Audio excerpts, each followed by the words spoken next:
Buenos días a todas, a todos los presentes. Agradecemos en primer lugar la oportunidad de dar continuidad a estos encuentros en el marco del proyecto Anillo de Ciencias Sociales y Humanidades y en el marco también del doctorado en Comunicación de la Universidad de la Frontera y la Universidad Austral de Chile. La idea, ¿cierto?, como hemos conversado, como lo hicimos en la primera serie de encuentros, es poder conversar sobre temas y problemas de la ciencia social y las humanidades, y al mismo tiempo tener la posibilidad de articular, ¿no? De articular trabajo conjunto, de conocernos, de poder compartir las experiencias de investigación, los proyectos, etcétera. Entonces es un espacio que nosotros valoramos mucho y agradecemos, la verdad agradecemos mucho que hayan aceptado quienes van a exponer durante todo este ciclo que empieza hoy día y vamos a estar hasta diciembre, hasta mediados de diciembre. Así es que un agradecimiento a los colegas que han aceptado la invitación nuestra a compartir su trabajo y también, obviamente, a compartir este espacio virtual que hemos ido creando, ¿cierto?, en torno a nuestro proyecto. Muchas gracias por la invitación, muchas gracias por la amistad. En realidad, lo que siempre valoro mucho no solo es la experiencia académica, no solo es el poder llegar a tantas personas, no solo es el poder internacionalizar una crítica o una investigación, un discurso académico, sino por encima de todo la amistad, el cariño y la construcción colectiva que podemos desarrollar en torno a una mejora de nuestra región, de nuestro mundo, de nuestra sociedad, de nuestros espacios más vulnerables. Por eso es que para mí es un enorme privilegio y una enorme satisfacción el poder plantear estos temas, ¿no? Sentir que de repente de una manera básica, mínima, sencilla, puedo construir o co-construir un gran grupo de personas que, que forman parte del proyecto Anillo. Son seres humanos de primera calidad y son personas de calidad principalmente porque quieren en efecto hacer algo importante justicia social que está desarrollándose en el mundo, y creo que eso nos mueve mucho. Y la amistad que aquí se desarrolla es lo más importante en eso. Me siento muy bien al respecto y agradezco bastante el espacio que se me brinda, agradezco los puentes que se construyen, agradezco mucho todo eso. No es algo a lo que estaba acostumbrado. En espacios académicos donde reina generalmente la envidia, donde reina generalmente el espíritu de competitividad. No, no estaba acostumbrado a eso, por eso es que desde lo más profundo de mi corazón agradezco mucho la oportunidad y el poder sumarme a un equipo tan importante de carácter internacional y de gran valía. Habiendo dicho esto y agradeciendo bastante el espacio, saludándoles a todos, a todas, ¿no? A largo y ancho de nuestra región, de nuestro planeta, porque seguramente también vamos a poder ver esta grabación en diferentes momentos, así que es un saludo muy, muy grande. Y por supuesto saludo, ¿no? Esta buena cantidad de eventos, de proyecciones académicas que se van a desarrollar. Va a ser muy importante poder debatir, discutirlas y de esta manera poder tener mayor discurso, mayores herramientas para poder enfrentar todo este sinnúmero de situaciones que venimos viviendo en diferentes aristas de nuestra existencia colectiva y social. Muy bien, el tema que me reúne el día de hoy, como bien se había establecido, es eh, discriminación y racismo en el Perú, análisis sociológico de una historia de la marginalización. En realidad vengo desarrollando esta investigación a lo largo de en realidad lo que va más del último año, poco más de un año, bueno, año y medio en realidad, que si bien es cierto, el tema del racismo y discriminación es un tema que ya había desarrollado compartiendo en medios de comunicación, entre otros, y tenía un discurso ya más o menos establecido, leyendo a una serie de estudiosos en el tema. Empecé a rebuscar un poco más allá, empecé a buscar en libros de historia, vinculada a la República, en lo que va del siglo XX, me di cuenta que era insuficiente, así que me fui al libro de historia de lo que va del siglo XIX, me di cuenta que también era insuficiente, así que me fui a la historia del virreinato, y continué, y me fui hasta la época de la conquista de la encomienda, ¿no? Ahí me he quedado, rebuscando también, por supuesto, algunos elementos de la historia prehispánica, y tratando de ver qué es lo que sucede, cómo es que esta discriminación, este racismo en el Perú se desarrolla de manera tan dura, se estructura de una manera tan fuerte, se convierte en algo tan habitual, en algo tan cotidiano, que pasa desapercibido por todos y todas en un país sumamente plural. Entonces, mi pregunta era, ¿por qué sucede esto? ¿No? También recurrí a diferentes periódicos antiguos, ¿no? Me he quedado en la década del 30 revisando todo lo que son gráficos de bromas, gráficos de chistes, algunas editoriales, tratando de ver cuál es ese pensamiento que surge en ese contexto donde hablamos del surgimiento de la modernidad en el Perú. Entonces, he tratado de revisar y sigo revisando qué pasa con el racismo, ¿no? Verlo en la literatura, verlo en diferentes ámbitos. Un poco desordenado a la actualidad, pero sigo en la búsqueda de poder entender mucho mejor por qué es que existe este racismo, esta discriminación que acompaña todo proceso de estratificación, que acompaña todo proceso de crecimiento económico, cultural, político, social en todo sentido, porque siempre nos acompaña, porque se arrastra. ¿A qué se debe? ¿A qué se debe que desata tantas pasiones y siempre hace noticia el tema del racismo en el Perú, repito, ¿no? Entonces, para esto quiero dividir esta ponencia en diferentes momentos, ¿no? Y tratar de relacionar estos momentos con lo que representan para nuestra actualidad. Evidentemente, si partimos de un marco teórico, creo firmemente en que no podemos partir de una historia, o en todo caso una sociología histórica categorial, ¿no? O sea, tratando de desarrollar conjuntos de variables que traten de ver cuál es la causa y el efecto. En realidad, y esto del enfoque de Castoriadis, no existe una visión, pues, en la que heredamos, ¿no? Categorías directas y en la que tratamos de crear una especie de continuidad sin creatividad alguna del pasado. Al contrario, creo firmemente de que estamos desarrollando constantemente en el presente una serie de agencias y construimos una serie de elementos que se van sumando a lo que ya fuimos, ¿no? Y esto a su vez va generando mayores retos para la ciencia social. En ese sentido, voy a hablar de algunos momentos históricos y tratar de ver qué relación puede tener con el presente, ¿no? Primero, para empezar con algo, en realidad esto del marco teórico, no quiero profundizar en ello, quiero contarle más que nada, pero hay muchos autores detrás, ¿no? Por ejemplo, dentro del análisis siempre utilizo a Norbert Elias, este sentimiento de la estigmatización, en donde el estigma va interiorizándose, va formando parte de uno mismo, y esto no tiene que ver con elementos psicológicos necesariamente, sino con elementos sociales, en donde la sociogénesis provoca desde afuera que el ser humano vaya sintiéndose degradado, denigrado en su existencia y que vaya incorporando dichos elementos simbólicos, que vaya incorporando dichos significados en su propia vida y que desarrolle su existencia en torno a eso, ¿no?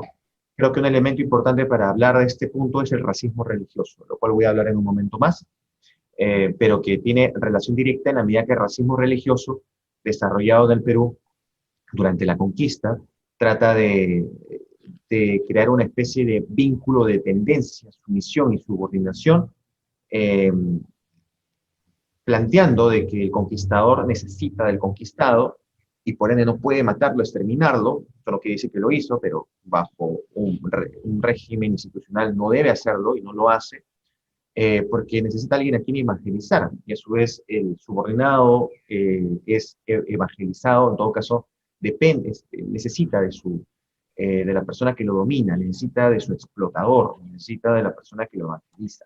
Es esta relación estigmatizante en la que la población andina termina incorporando la idea de la necesidad de ser controlado, ya no solo andina, ¿no? La población de la costa, del Ande, ¿no?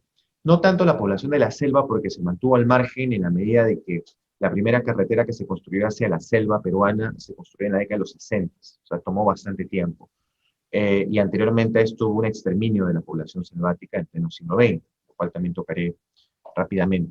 Otro de los autores que toco también son, un autor importante es Axel Honneth y su teoría del reconocimiento, ya sabemos muy bien que tiene que ver con la idea de la concepción que tenemos nosotros para poder construir ciudadanía en la medida que podamos sentir que nuestra opinión tiene importancia, que nuestros puntos de vista son respetados, en todo caso reconocidos, y a su vez esto construye un- una maquinaria crítica por parte del ciudadano. Esto es algo que también hay que subrayar. Otro autor es Sennett, con la idea del respeto, también es planteamiento importante que se desarrolla principalmente en el mundo del trabajo.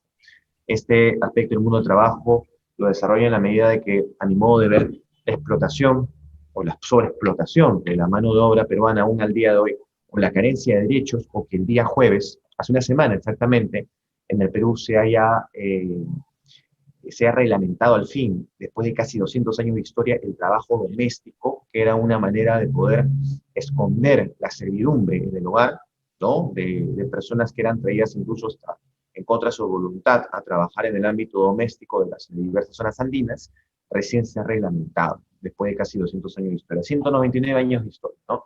Esto no es una coincidencia, y es que la explotación laboral también tiene que ver, el mundo laboral tiene mucho que ver con el tema del racismo. En la medida de que tengamos un determinado color de piel, pareciera que esto va en relación directamente proporcional con los niveles de explotación que pueda sufrir, ¿no? Repito, esto es algo tan cotidianizado que ni siquiera nos damos cuenta de ello y no lo problematizamos.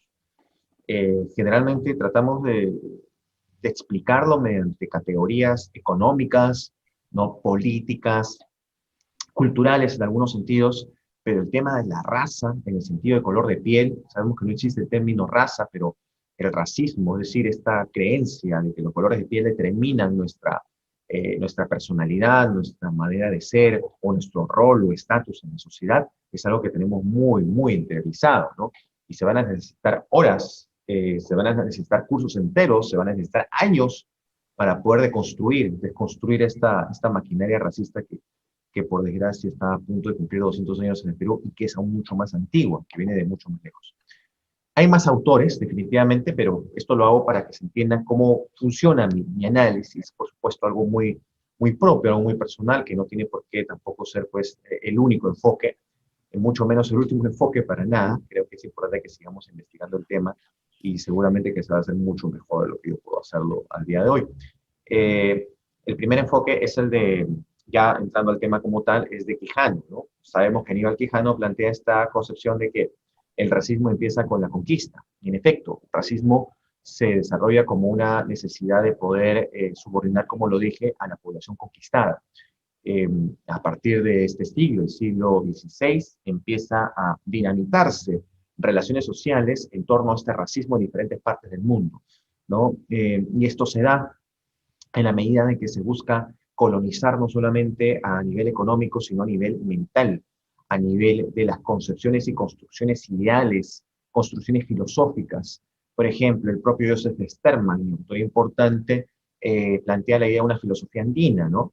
Y él señala de que se ha querido, pues, desaparecer toda concepción andina filosófica justamente en nombre de un helenocentrismo. El helenocentrismo me refiero a esta concepción grecolatina de la vida, que atropella por completo diferentes elementos propios del mundo andino, que tienen que ver con la reciprocidad, la circularidad, la relacionalidad, la complementariedad, entre otros, vinculados finalmente a la Pachasofía. Pues todo esto no se discute, no se plantea, no se dice, porque lo andino o el pasado siempre está visto como algo sumamente atrasado, sumamente negativo, y equivale pues a un vacío absoluto, ¿no? Salvo en el momento de la época de la independencia, en donde don José de San Martín consideró los símbolos incas como muy importantes, al punto tal de que el Inti, el sol de Omán Pomay Ayala se instala, se incrusta en la bandera argentina y la bandera uruguaya, ¿no? Y no solo eso, en realidad los símbolos incas estaban de moda al inicio de la República. Pero ¿por qué entonces estaban de moda? ¿Por qué no se considera lo andino, lo indígena, lo peruano, en un sentido amplio de la palabra? Porque en realidad no hablamos solamente de un indígena, hablamos de miles, plural, una pluralidad extraordinaria que fue y que viene siendo aplacada y exterminada en cuanto a cultura se refiere, o sea, un etnocidio. ¿Por qué no se considera entonces a la población dentro de este imaginario inca? Porque lo inca siempre se consideró como algo anterior, como una visión, puede decirse, una visión del pasado, ¿no? Sumamente utópica dentro de lo maravilloso que representó. Y a la actualidad vemos que eso se ha deformado. O sea, el inca por un lado sí, pero el indio por otro lado no. O sea, como si fueran dos mundos completamente distintos. Un mundo fantástico y un mundo real que nos pesa tenemos que arrastrar con él, ¿no? Pues eso es lo que plantea Quijano entonces, la existencia del racismo como una forma de control. Ahora, en torno a los diferentes puntos que quiero desarrollar, quiero empezar con el tema de la desestructuración económica, ¿no? Cuando viene pues la colonia destruye esta idea de complementariedad, esta idea de trabajo comunal, la salarización del trabajo atropella esta idea del trabajo como fiesta, por ejemplo, ¿no? A mí me preguntaban bastante en tiempos de pandemia por qué la gente sale a la calle, ¿no? ¿Por qué quiere salir a la calle? ¿O por qué la gente sale a trabajar? Cuando yo alguna vez visité Santiago, recuerdo Santiago de Chile, me preguntaban, oye, los domingos son para descansar, por qué la gente tiene que salir pues a las calles, ¿no? Los peruanos salen todos los domingos y salen con sus mejores ropas, ¿no? A pasear por aquí, por allá, ¿puedes explicarme eso? Y necesité algunos años pues, de lectura y reflexión para darme cuenta de algo muy básico, ¿no?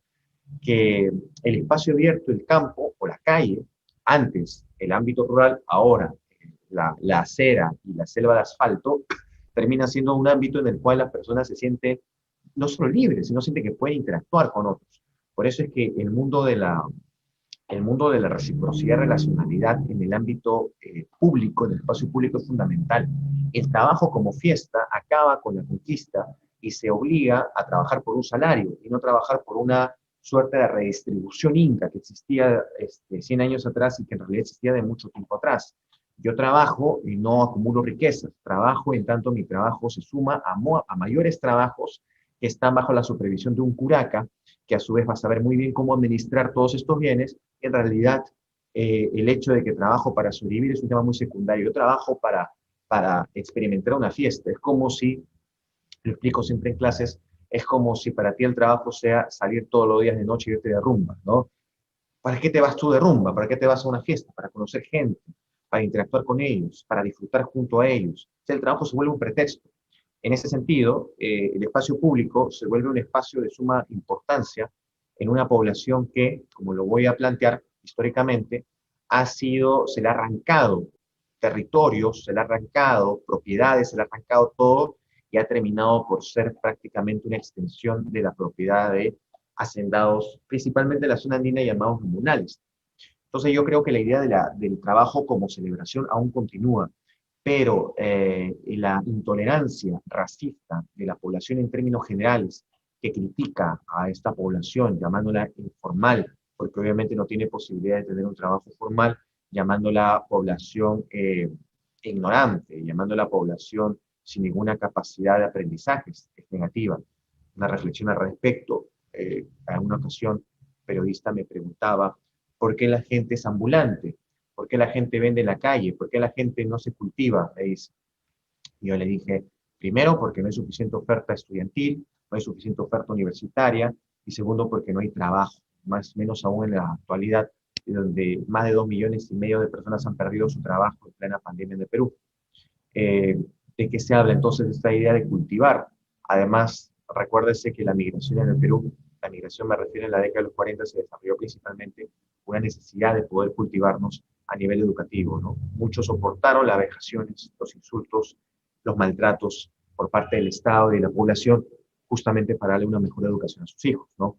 Entonces, ahí tenemos esta desestructuración que acaba con el trabajo, haciendo el pie de página, que en realidad esto, a mi modo de ver, no ha acabado, acaba con la Autoridad Suprema del Curaca.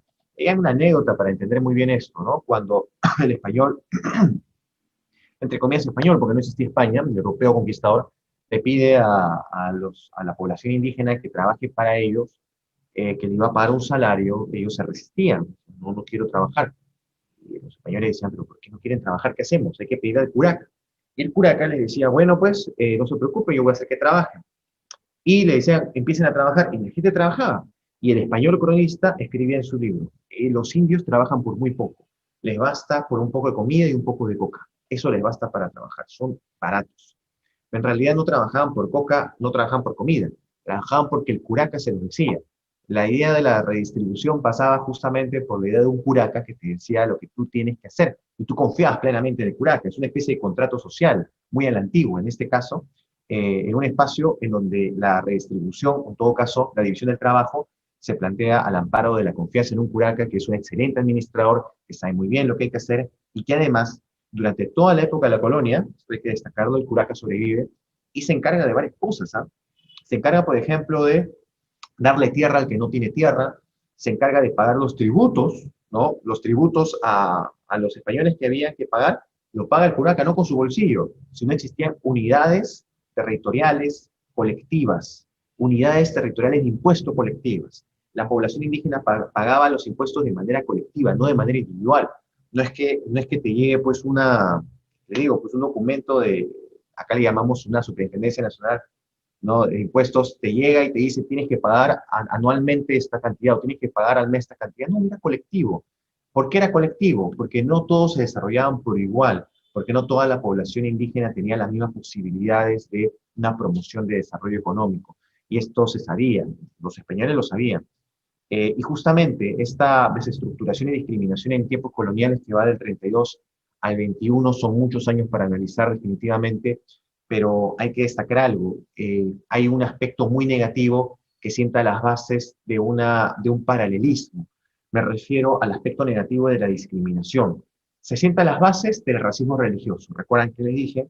Este racismo basado en la idea de que unos nacen para mandar y otros nacen para obedecer, un aristotelismo que nos intenta decir que, en efecto, el español está allí para evangelizar y pues el indígena está ahí para que sea evangelizado. Esto propone o provoca una división de mundos en la República de Indios, en la República de Españoles. El indígena vivía al amparo de un curaca, que a su vez el curaca le decía lo que tenía que hacer y había una confianza, una complementariedad entre ambos. El cura daba cuentas, en efecto, al español, y el español le daba los tributos, el español hacía una serie de cosas que el español necesitaba, la mita, saben ustedes, el trabajo obligatorio, el tributo indígena, la prestación de servicios, etc. El asunto es que el mundo español jamás iba a incorporar al indígena. O sea, en el mundo español tenías tú al virrey, tenías ahí a los chapetones o españoles nacidos en España, a los criollos, a los mestizos, y por supuesto tenías ahí el afrodescendiente, en este contexto el negro esclavo, ¿no? Y el indígena estaba en un mundo completamente paralelo. El indígena nunca iba a poder acceder a ese otro mundo, vivía paralelamente, a la sombra de aquel. Sin embargo, el indígena tenía una legislación muy particular para ellos.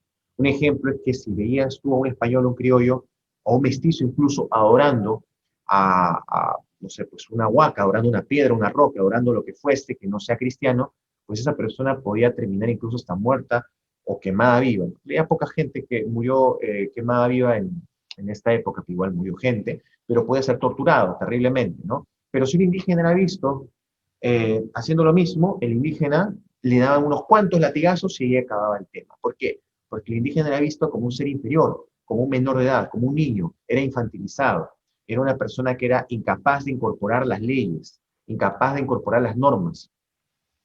Ahora avancemos con nuestra máquina del tiempo años después y escuchemos a un especialista, ¿no? Un especialista que en tiempo de pandemia dice que el Perú es un país adolescente, que la gente hace lo que le da la gana, la gente no incorpora las leyes, las personas creen que la ley del más vivo puede solucionar los problemas, por eso la gente sale a las calles, por eso la gente no atiende los protocolos. O sea, hay una relación directa entre demostrar la incapacidad de la población y no demostrar la estructuración de la población de cara a un país eh, visiblemente racista. No hay eso, no existe. Y obviamente quienes tienen más cabida, o los especialistas que tienen más cabida, son aquellos que culpan a la gente, culpan a la población, y que de manera somera no plantea una idea pues discriminatoria, evidentemente, ¿no? Son cosas con las cuales, bueno, quien habla tiene que enfrentarse diariamente, ¿no? Carlos lo sabe, pues trato de estar en la mayor cantidad de medios de comunicación posibles denunciando esto, no callo nada, más de una vez incomodado, no me importa en ese sentido, porque lo más importante es denunciar estas cosas, en medios escritos, radio y personalmente publicando cosas, porque lo que se vive en Perú definitivamente es una discriminación tremenda, y si nada de lo que decimos, escribimos, investigamos, sirve para cambiar esto, pues entonces estamos haciéndolo en mano, pues hay que tratar de apelar a esa transformación.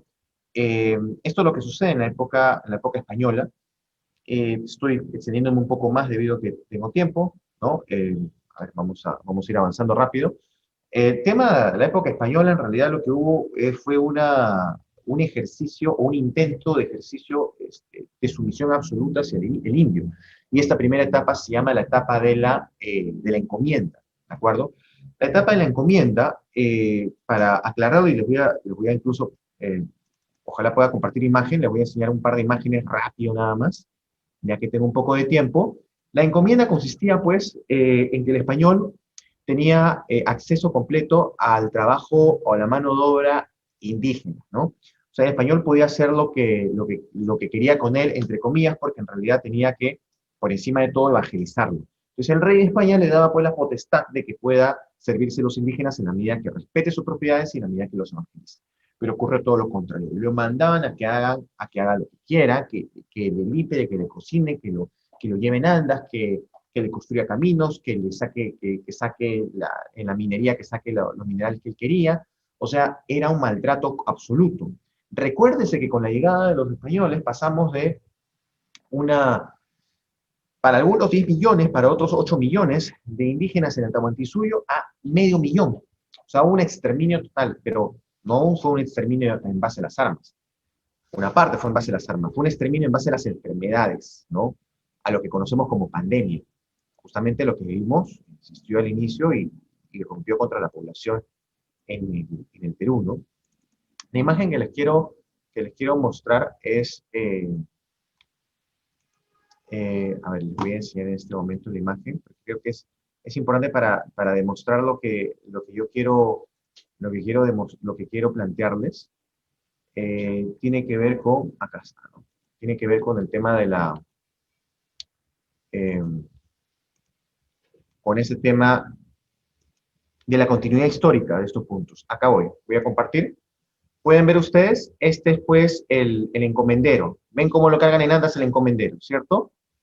Este es el encomendero. El encomendero, mi hipótesis es que el encomendero fue el español que vino a conquistar y que vio emocionado y completamente, es decir, el español que venía a conquistar era una persona que venía de un mundo en donde no tenía ninguna oportunidad. Su movilidad social fue extraordinaria y pudo tener en sus manos la posibilidad, en efecto, de terminar siendo un dios. Pero esto lo ve porque ve al Inca. Para él, la existencia del Inca, ser una especie de humano planteado a modo de Dios, era algo que él nunca había conocido, nunca había visto. Y esto era lo que a él lo emocionaba. Y él quería ser como un Inca, él quería que lo adorasen como el Inca. La noción del encomendero era poder imitar al Inca, lo que él nunca había sido. Era algo así como una necesidad de ser lo que jamás soñé ser. ¿De acuerdo? Y este sentimiento que se ve envuelto con racismo religioso se viene arrastrando en el tiempo, aún a la actualidad, y es, por ejemplo, la lógica de la servidumbre, en donde una mujer viene a trabajar a tu casa, se queda a tu casa a dormir en un cuarto minúsculo de 2 por 3 o más pequeño, o a la justa entre una cama, y en este lugar tú le pagas dándole de comer y le pagas dándole cariño y amor.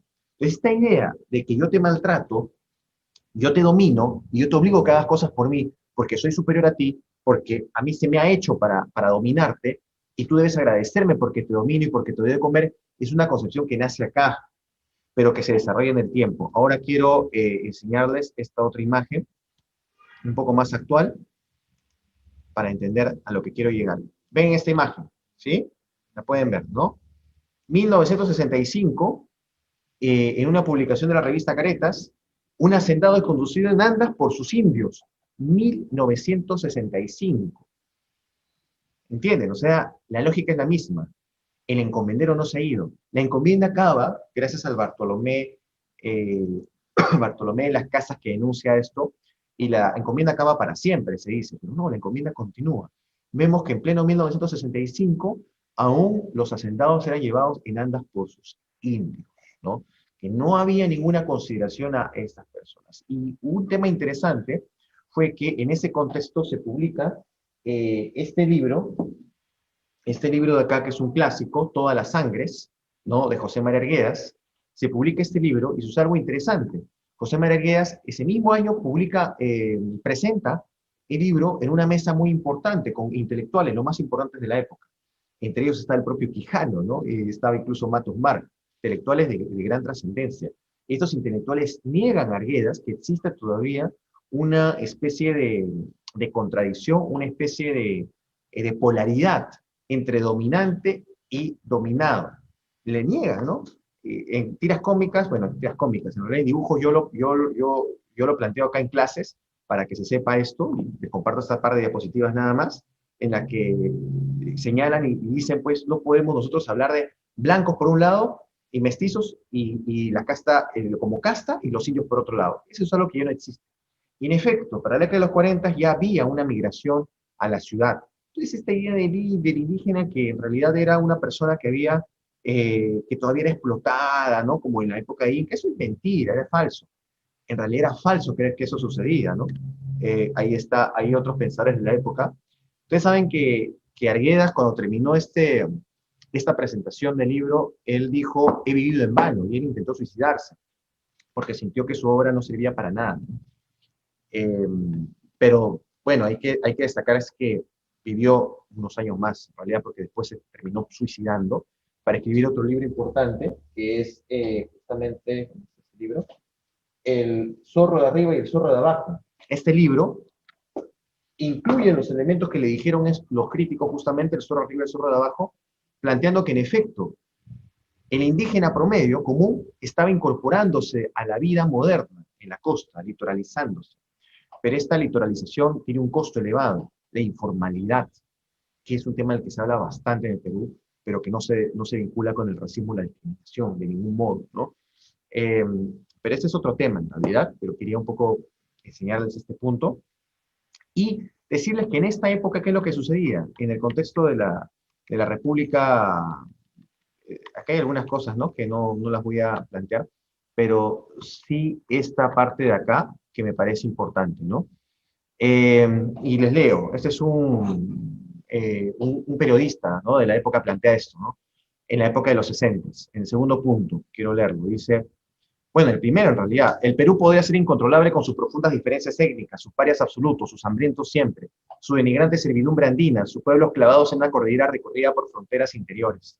Los Andes se habían convertido en polvorín, 3 millones de parias analfabetos ni siquiera pertenecían a las 1530 comunidades indígenas. Los primitivos dueños del Perú vivían en condiciones de yanaconas. Yanaconas quiere decir una persona que trabaja gratuitamente y que no tienes el deber de pagar. Peones y pongos en enormes latifundios de los que no podían moverse, pues en muchos de esos casos eran inventariados como semovientes, o sea, eran inventariados como ganado, en plena década de los 60. Por eso en 1968 el famoso golpe de Estado que sienta las bases de la reforma agraria en el Perú es muy importante, ¿no? Pero quiero que se entienda qué es lo que sucedía, qué es lo que pasaba en este contexto, ¿no?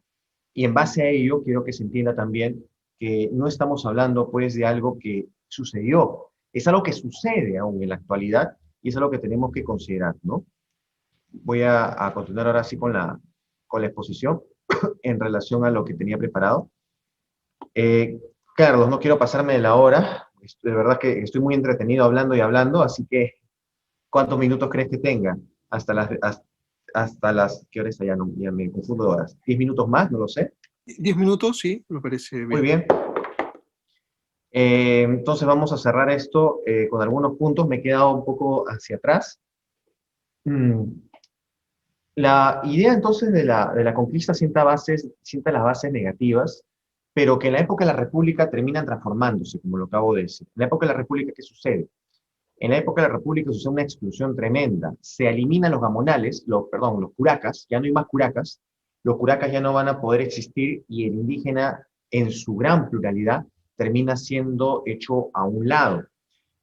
Para encerrarlo en una frase, mientras que en la época en época colonial la desigualdad no era problema para nadie, porque los indígenas trabajaban y tenían su modo de vida, tenían su mundo en un determinado contexto bajo lógica de discriminación, por supuesto, y los españoles, por otro lado, la República señala, y San Martín lo dice, a partir del día de hoy todos son peruanos.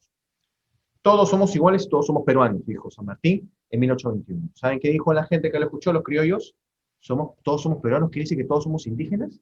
Y es que el Perú estaba constituido por más de un 80% de población indígena, un pequeño porcentaje criollo y un porcentaje relativo de mestizos.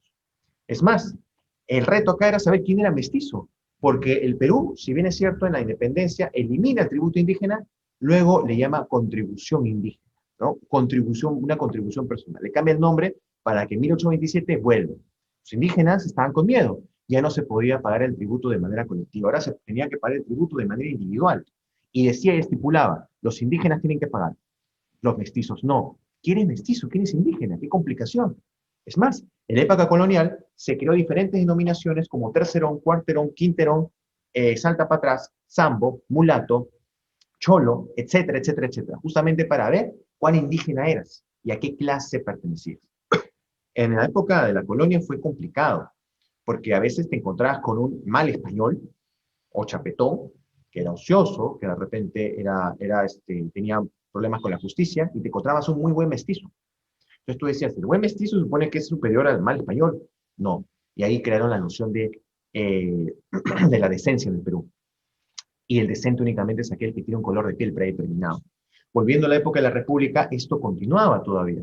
El indígena no sabía qué hacer. Y entonces, ¿qué es lo que se hace en la época de la República? Se dice, aquel que tenga propiedades va a tener que pagar un impuesto mayor. Y aquel que no las tenga, un impuesto menor. Un sector de la población indígena pierde completamente sus tierras porque les engaña, haciéndole firmar contratos en español cuando ellos hablan quechua, entre otros idiomas. Y un segundo sector de la población vende sus tierras atemorizados porque sabían que si las mantenían iban a tener que pagar mayor tributo. Ellos no sabían cómo pagarlo, nunca lo habían pagado individualmente y era mucho mayor a lo que ellos podían producir. Ahí empieza un hacendado a aprovecharse de esta situación y lo trata al que era dueño de su propia tierra como colono. Y le dice, quédate, no te preocupes, te doy una parcela pequeña que le vamos a llamar Mañay, y a cambio de tu trabajo, a cambio de tu trabajo yo te voy a permitir que tú trabajes en ese pedazo de tierra, pero tienes que trabajar para mí. Y esto se mantiene durante mucho tiempo en la época de la República. Por eso es que el término de José Ignacio López Soria, desfundación de la República, es un término que nos ayuda a entender que la República en realidad no se va a fundar, se va a desfundar de espaldas a la población indígena, que era la gran mayoría en Perú.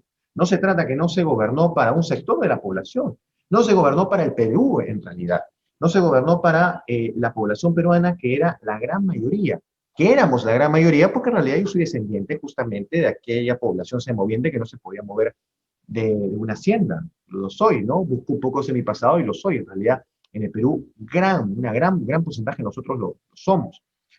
Eh, Esta situación lleva finalmente, pues, a que en 1854 se elimine el tributo indígena. Obviamente no se elimina por un tema de justicia social, simplemente se hace porque había mucha plata, mucho dinero producto del guano, ¿no? Del guano que se empieza a exportar y ahí eso es otra historia. Entonces no hacía falta que el indígena tenga que pagar su tributo.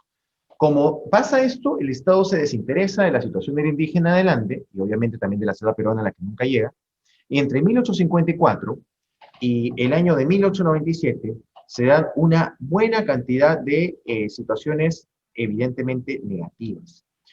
El hacendado de la zona andina se convierte, o toma el nombre de gamunal, y empieza a aprovecharse de la mano de obra indígena sin pagar. Para el 1897 ocurre algo muy negativo. En realidad en 1896. La ley electoral se publica y se dice que a partir de ahora solo los analfabetos pueden votar.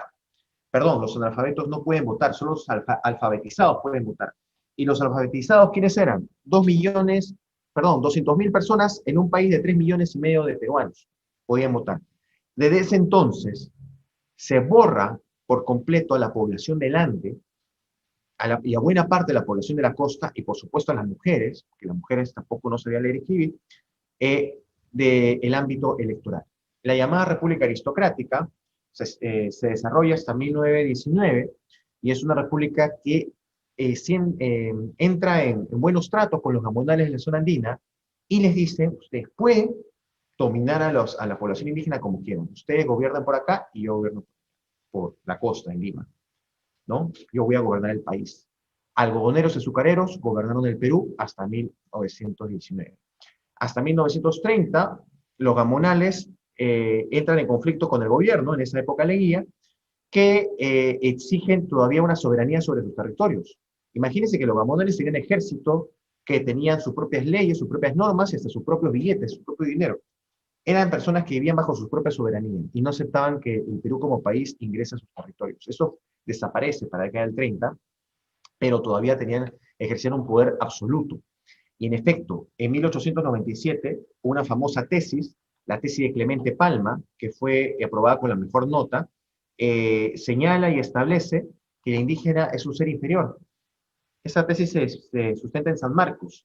Y para la época, 1897-1900, los científicos de gran alcurnia, de gran importancia, sostenían esto. Y Palma dice lo siguiente, a propósito del indígena, se entrega atado al fanatismo, no a una idea, porque en su cerebro no es posible la labor activa de una idea, sino de un hombre, de un jefe, y va donde ese hombre, que fácilmente se le ha impuesto, le lleve, hace lo que le ordene, y muere si ve que otros mueren, con la sumisión estúpida del rebaño.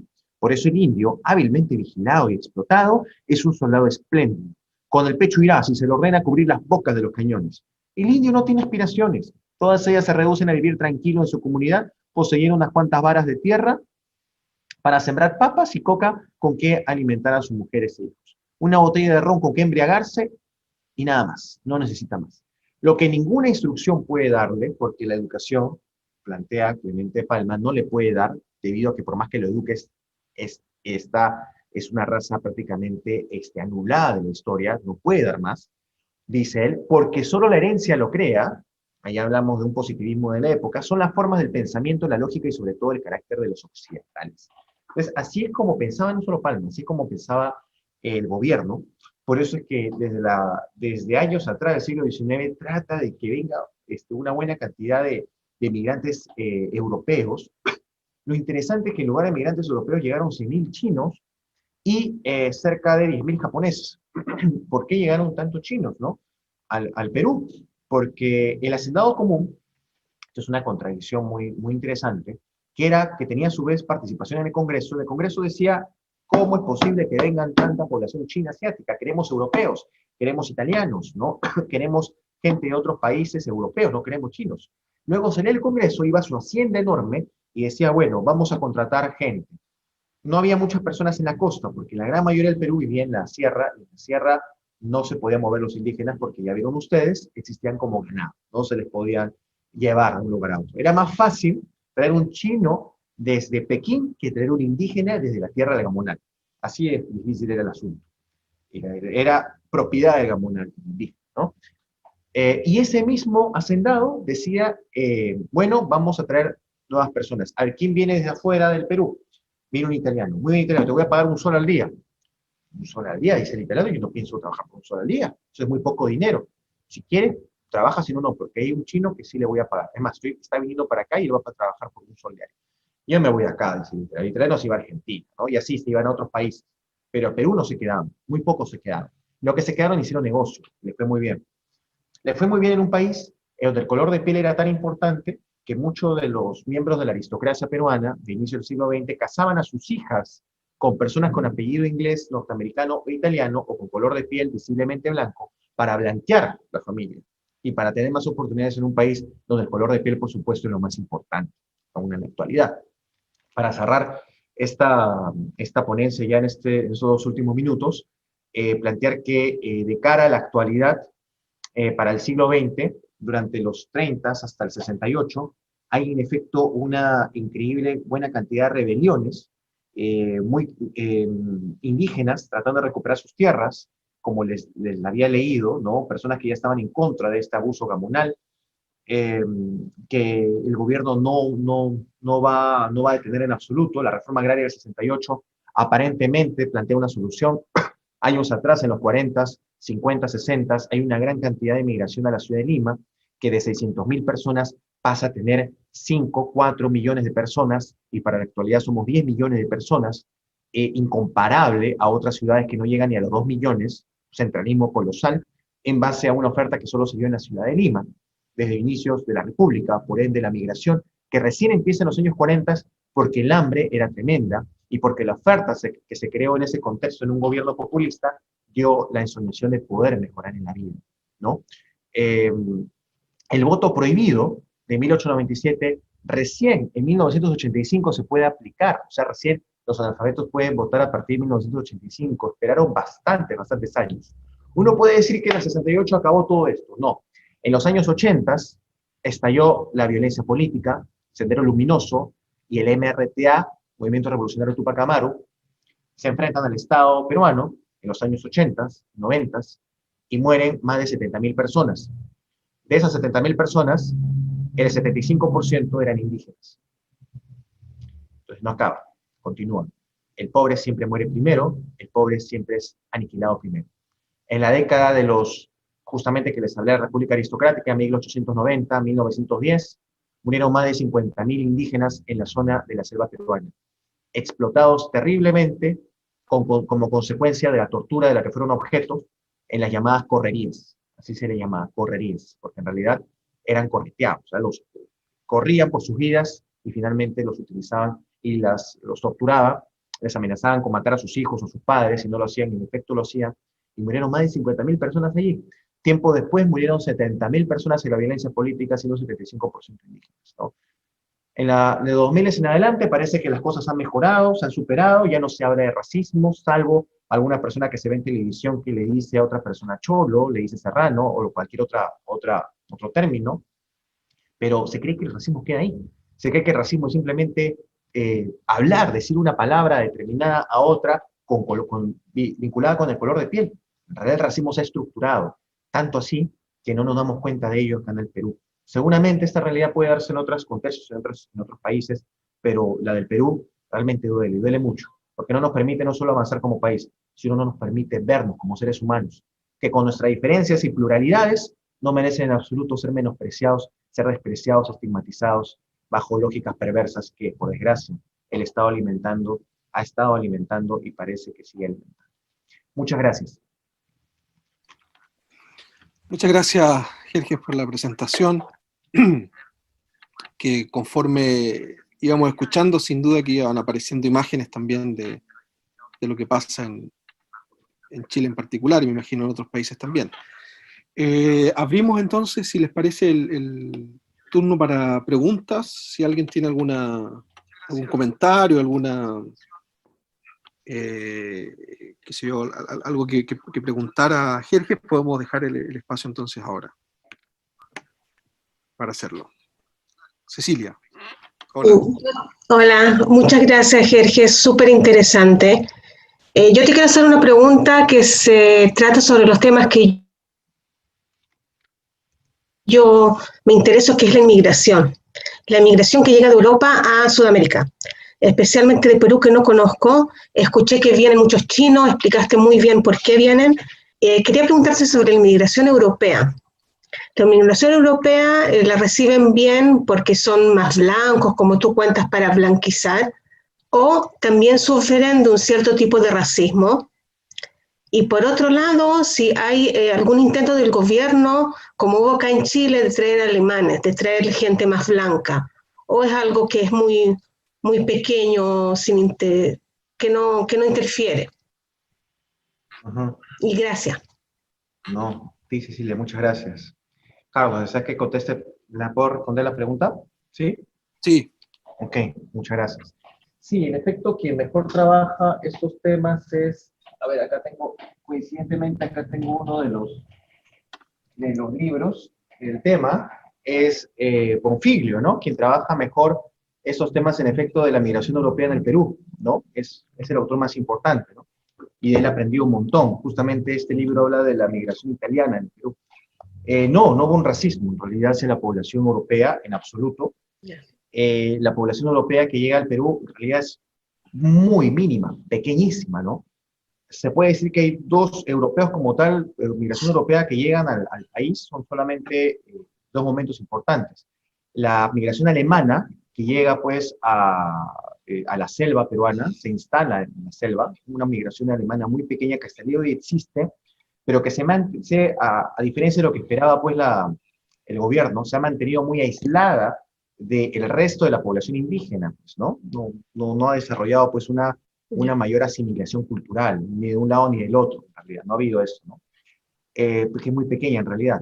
Y el otro gran número de migrantes europeos son las víctimas de la Segunda Guerra Mundial, que llegan en 1949. Llegan una buena cantidad de ellos, cerca de cuántos llegan, la verdad es que la cantidad exacta no me acuerdo, pero llegan en un solo momento más de 2.000 personas. Y es más, yo cuando me encuentro muchas personas que tienen apellidos polacos, yo le digo, tu abuelo vino, o tu abuelo, tu bisabuelo vino en 1949 en un barco, y se asustan, ¿no? ¿Cómo sabes? ¿Cómo sabes que vino mi abuelo? porque muchos vinieron, polacos vinieron ese año, ¿no? Y ahí sí hubo una resistencia por parte del Perú de aceptar la mano de obra extranjera, ¿no? Se publicaron algunos artículos, recuerdo un artículo más lo tengo por acá, ¿no? A ver si lo encuentro a la mano, lo leo, ¿no? Recuerdo, se publicaban artículos que establecían y señalaban que no era muy bueno recibir la mano de obra de la población que venía de Europa, de esta situación tan difícil de la Segunda Guerra Mundial, pero en realidad era algo muy aislado, ¿no? No fue algo pues que se planteó como algo necesariamente racista, ¿no? En cuanto al contexto de lo que se menciona con respecto a la población europea como tal, no lo hubo, ¿no? Eh, Acá está. Este es un diario del 1943, del Semanario Católico Verdades. Y dice, los inmigrantes posguerra, dice, el pueblo lucha por vivir de manera dramática y así mientras sí dure pensaremos en inmigrantes refugiados extranjeros. Para reflexionar en base a experiencias concretas, cita el caso de la migración japonesa. Dice, menos de 50.000 japoneses adueñáronse de nuestro comercio minorista. ¿No nos prueba eso que debemos ser cautos para con inmigrantes más trabajadores de hábitos más duros que constituyen peligrosa competencia para nuestros compatriotas criollos?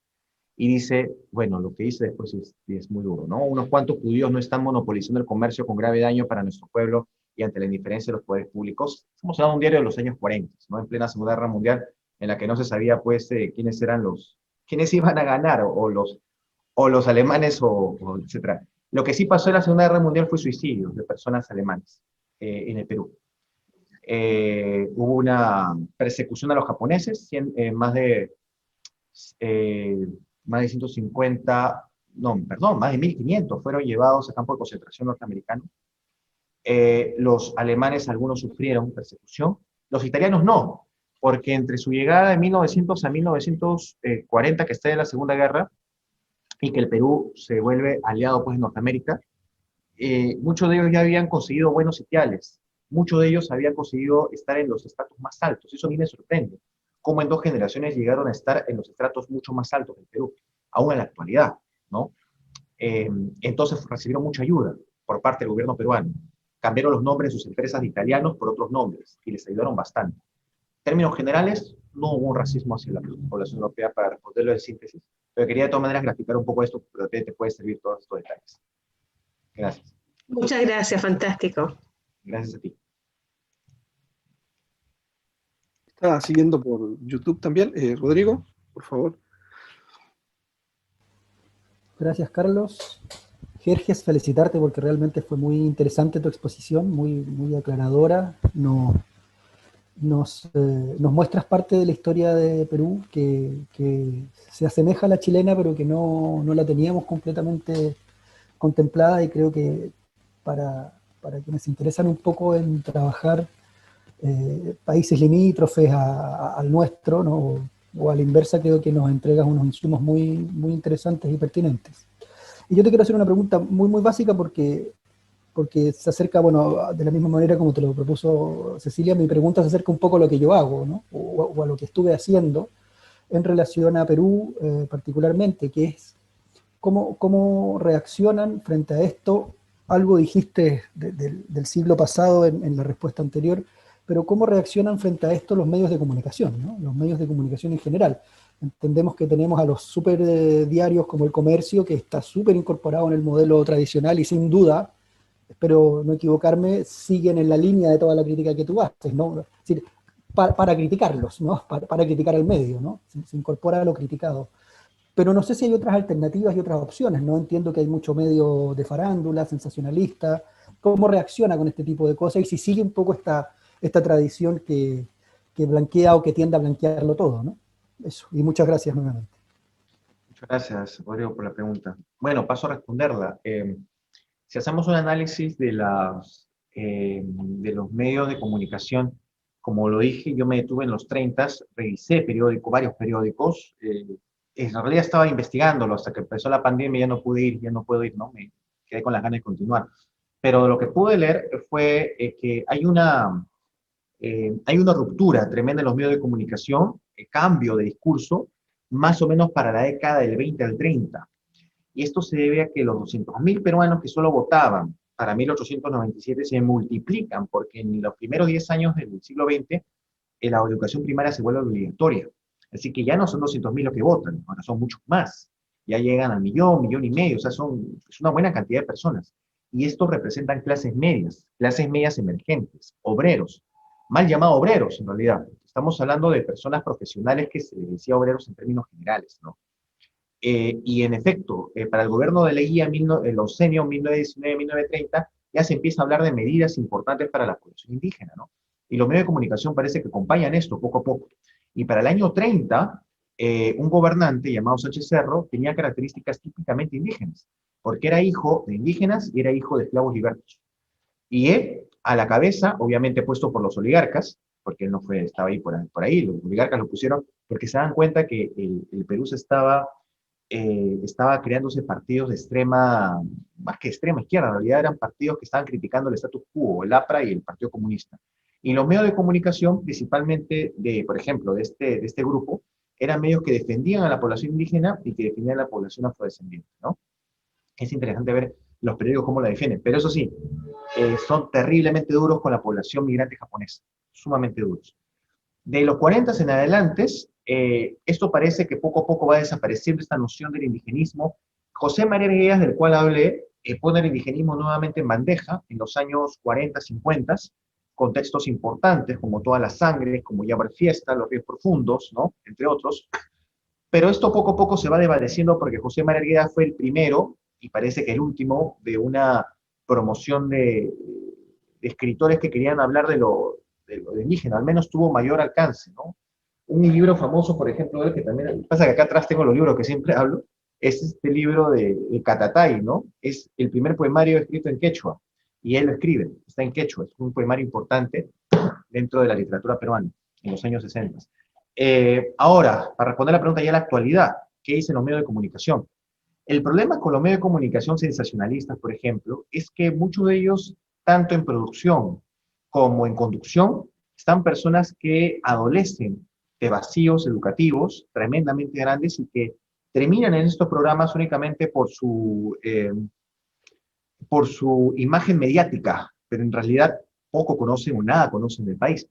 Más de una ocasión yo he tenido enfrentamientos con ellos en vivo, ¿no? Estoy hablando de medios de comunicación de gran rating, pues de señal abierta. He tenido pues enfrentamientos y donde ellos plantean o señalan las cosas desde un naturalismo sumamente inocente y positivista, creyendo que la persona que es pobre o creyendo que la persona que está muy mal lo está por su incapacidad de salir adelante. No pone matices de colores de piel, no entiende los matices como posibilidad, simplemente lo plantea. Entonces, estos medios de comunicación se puede decir que tienen mayor llegada con una conducción principal o preferentemente de personas sin mayor conocimiento, no solo no está capacitada, sino retroalimenta este racismo, sin necesidad de caer en este racismo, porque basta que alguien caiga con una palabra mal establecida, entonces seguramente ese programa desaparece. Acá es un tema tabú hablar de las razas, hablar de cholo, hablar de negro, hablar de serrano, no se puede hablar de esas palabras. Si alguien habla de esas palabras, alguien te graba, te empieza a grabar, y lo manda un medio de comunicación lo suelta rápido, porque eso vende, el racismo vende, no como tema, el racismo vende para satanizar. Fulano de tal ha sido racista, y lo satanizan, y sale en primera plana, y todos lo satanizan, todos lo quieren quemar vivo, pero obviamente el tema no va mucho más allá. Se ha visto una serie de comentarios que son racistas, pero que no se analizan como racistas. Sería interesante aplicar el análisis crítico de discurso de Theo Banji en ese sentido, porque se ve claramente, en algunos casos es ya exagerado y los periódicos han pedido disculpas, cómo es que las noticias son sumamente morbosas en el sentido de hablar de las personas en torno a su aspecto o a su piel. O sea, sí se dice, se establece, pero no de manera, repito, tan visible, ¿no?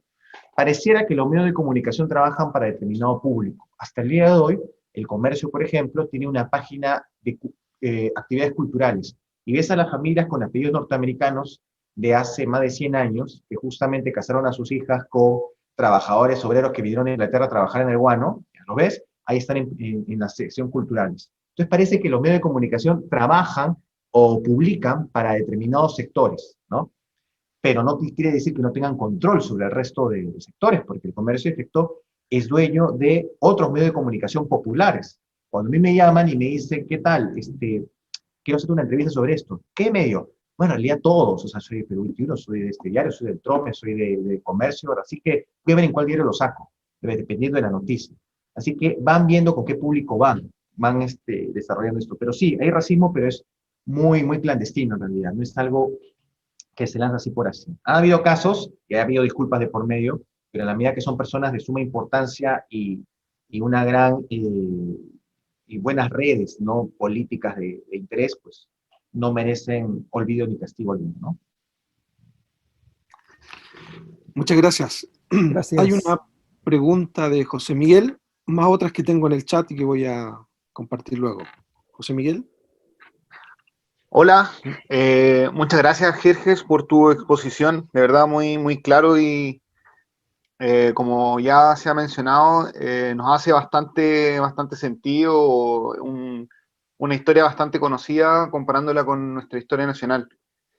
Mi pregunta está dirigida hacia tres elementos más o menos interrelacionados, que tienen que ver con cómo la interculturalidad y la comunicación intercultural se proponen o se plantean como estrategias de resistencia ante el racismo estructural que ya mencionamos, y cómo esto se plasma en la organización popular y en los territorios en los cuales está arraigada la población racializada.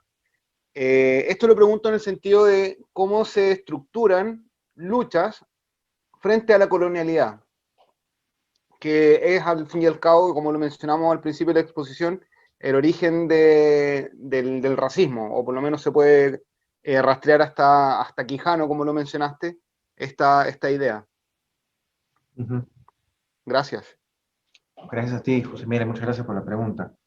El gran problema con los movimientos sociales, han habido investigaciones muy buenas al respecto. En el Perú es que los movimientos fueron asusados principalmente con una lógica de clases sociales.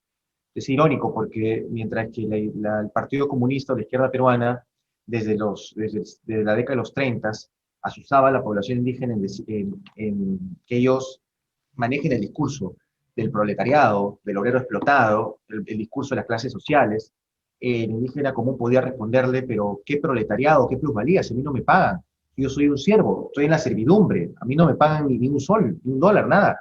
Entonces el discurso comunista, en lugar de ayudar, eh, empeoró las cosas, porque desestimó la posibilidad de movimientos étnicos, que sí hoy en día en varios países tienen un gran impacto. En Perú no.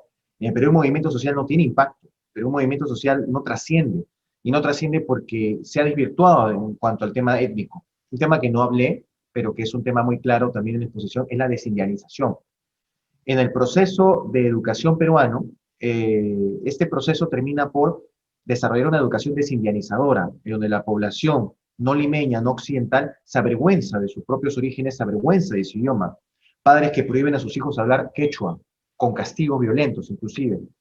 Situaciones en las cuales la población migra y trata de adherirse a una serie de costumbres limeñas.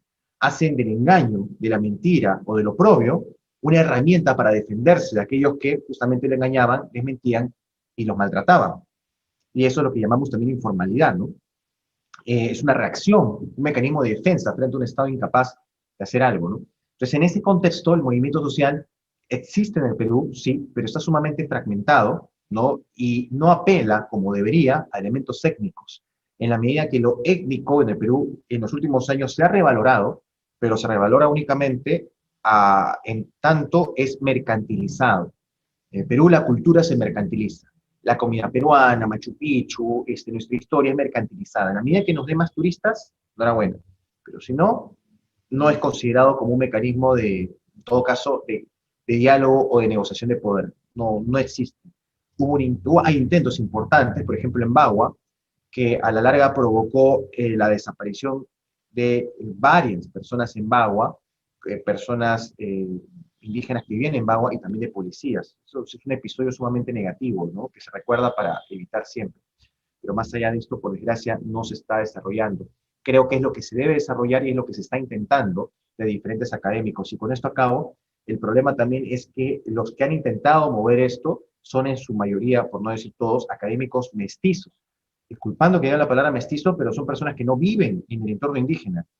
Tanto el indigenismo, movimiento, etcétera, ha sido liderado por personas netamente del ámbito no indígena, o sea, que no viven eso. El único que lo ha hecho fue Arguedas, y cuando lo hizo, terminó siendo despreciado, ¿no? Por escribir cosas sandeces, porque no sabía lo que decía, no era lo suficientemente científico, ¿no? Gracias. Muchas gracias. Tenemos aquí 2 preguntas por el chat de Zoom y 3 Sí, por el chat de YouTube. sí, las tengo acá, frente a mí. Así es que, ¿cómo procedemos? Si quieres, responde a los del chat Sí, de Zoom, ajá. que tienes, y yo te leo luego los del chat de YouTube. Vale. Muy bien. A ver, me preguntan en el Zoom, ¿el mestizaje cultural y biológico ha logrado mitigar el racismo? ¿Quiénes son los indígenas en el Perú actual? ¿Se puede decir que se está construyendo un país intercultural? Muy buena pregunta. En realidad yo critico mucho el término mestizaje, porque el mestizaje lo que hace es asimilar a la población. Bajo la lógica de mestizaje hay un asimilamiento cultural, asimilacionismo cultural, que plantea la idea que solamente convirtiéndote en alguien igual al occidental y desapareciendo todas tus particularidades puedes llegar a tener acceso a los derechos. Y en efecto, eso fue lo que sucedió. Los nietos, hijos, nietos o bisnietos de los migrantes que enfrentaron el oprobio, hoy nos hemos olvidado de dónde son nuestros padres, nuestros abuelos, no nos interesa, ¿no? No nos interesa en absoluto y nos hemos liminizado en todo sentido, hemos olvidado todo ello, no sabemos ni una palabra más allá del español que no sea inglés. Entonces, esto es sinónimo, en efecto, de este punto de mestizaje.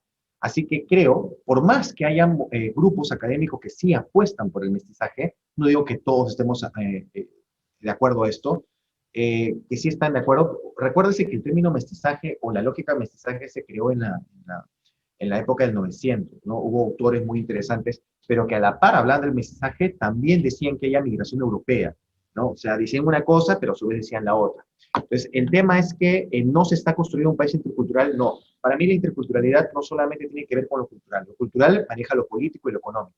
En la medida que haya una libertad para pensar políticamente, para elegir políticamente, para ser elegido políticamente, y a su vez, en la medida que haya una serie de negociaciones económicas en torno a las explotaciones extractivistas y otros contextos más, podríamos hablar de interculturalidad. Interculturalidad no solamente es que me dejen salir con con mis vestimentas folclóricas, que me dejen bailar en las calles con mi folclore, que me dejen sentirme orgulloso de mi huaca o de mi historia. No, es desarrollar una actividad económica y política determinada.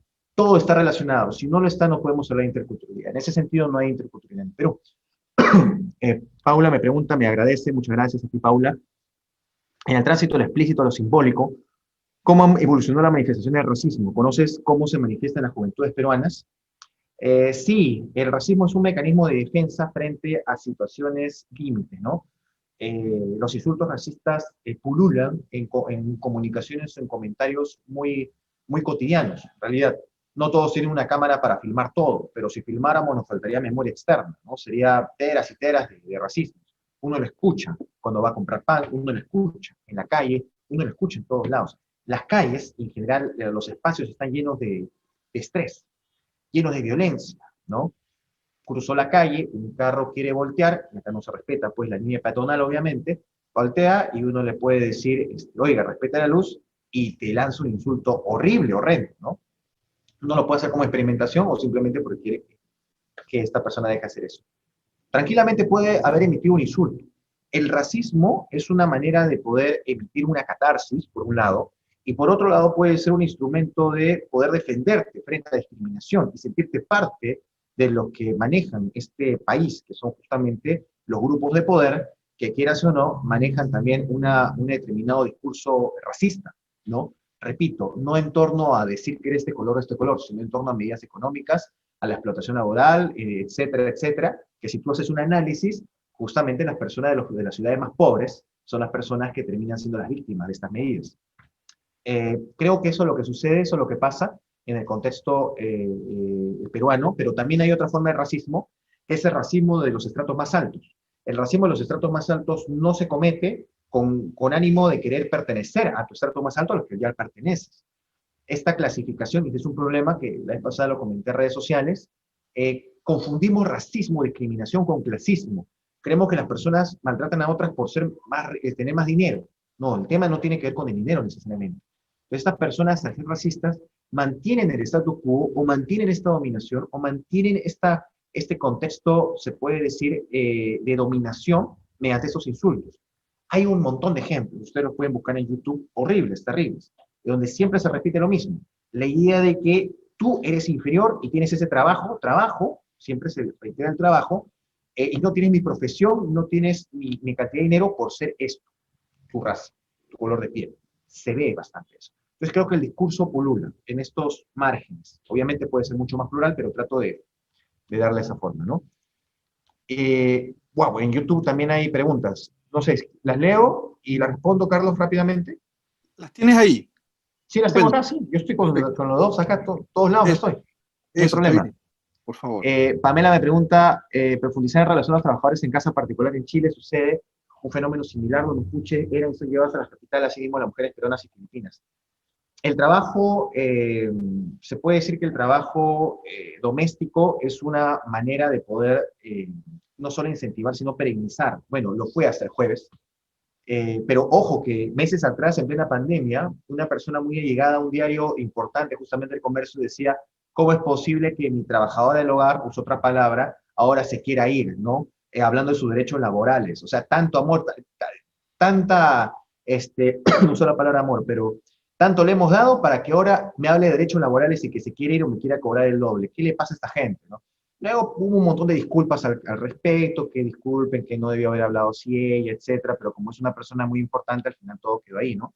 Eh, sí, se da eso, se da una relación de trabajadores del hogar, pero ojo, que no se da en un contexto únicamente por una facilidad que te da para tener a alguien trabajando en tu casa, sino también porque es una continuidad de ese trabajo, por desgracia, de la servidumbre, en la que no solo no se te paga, sino tú quieres demostrar, como el encomendero, que las personas trabajan para ti por una suerte de dependencia o una suerte de retribución a tu persona, ¿no?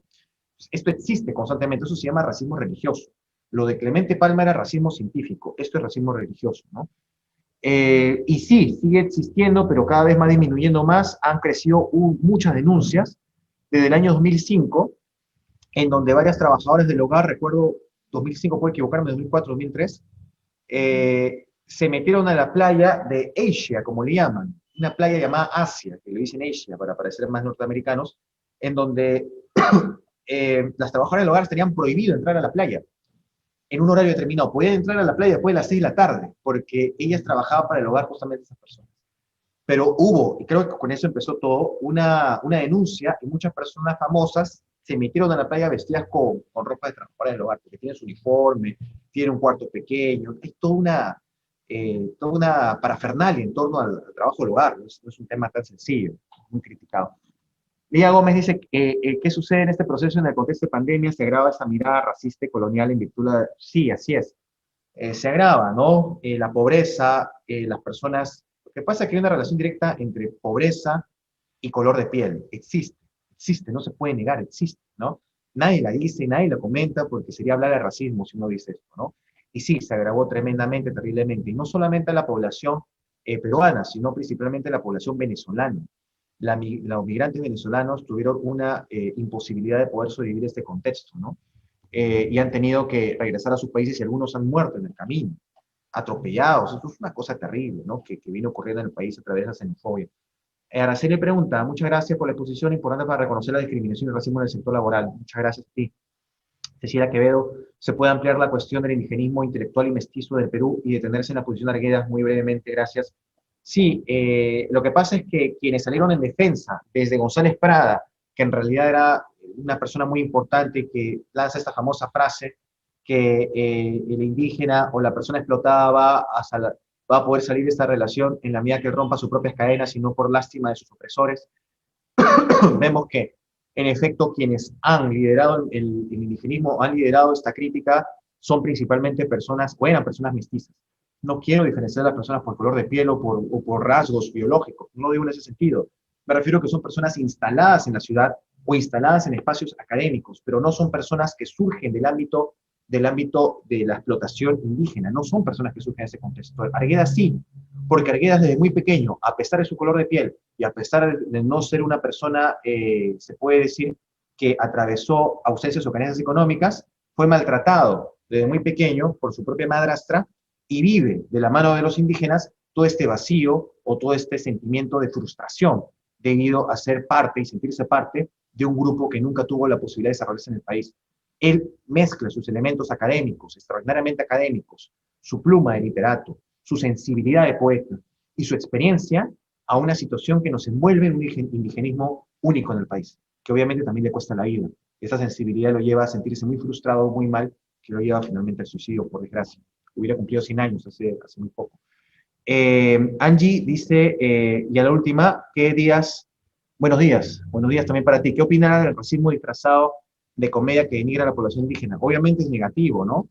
En el Perú cuando tenemos un programa, o teníamos, no sé, pues está en debate esto de la libertad de expresión llamada La Chola Jacinta, ¿no? Y en donde hay una burla tremenda justamente respondiendo a la pregunta que me hicieron al inicio, ¿no? Sobreviven estos espacios que en nombre de la libertad de expresión y en nombre de la sátira, la burla o la comedia blanca, no estamos siendo racistas, solamente estamos haciendo unas bromas al respecto. Cada vez es mucho más difícil mostrar estos espacios, ¿no?